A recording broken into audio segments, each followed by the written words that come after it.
Hi everyone, in this video, we will show you how to manage crypto gains on the Robinhood app. Managing your crypto gains is just as important as choosing the right investment. Whether your cryptocurrency has increased in value or you're planning to hold it for the long term, Robinhood provides tools to help you monitor your portfolio, track performance, and decide when to buy, sell, or rebalance your investments. Keep in mind that cryptocurrency prices can change quickly. There is no guaranteed profit, and the value of your investments may rise or fall at any time. Now let's get started. First, open the Robinhood app on your phone and sign into your account. Tap on your crypto portfolio or select the cryptocurrency you want to review. Here you can see your current holdings, market value, total return, and unrealized gains or losses. Review how much your investment has increased since you purchased it. You can also view the price chart and switch between different time ranges to see how your investment has performed over time.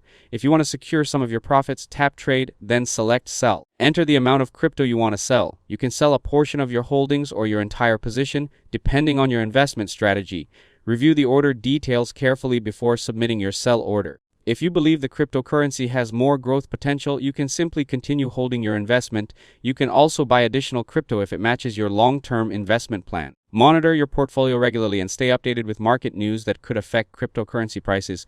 If available, consider setting price alerts so you're notified when your crypto reaches a specific price. Remember that selling crypto may have tax implications depending on your country's tax laws, so keep a record of your transactions if needed. Always invest according to your financial goals. Avoid making decisions based only on short-term market movements. If this video helped you out, don't forget to leave a like and subscribe to the channel. Thanks for watching, and I'll see you in the next one.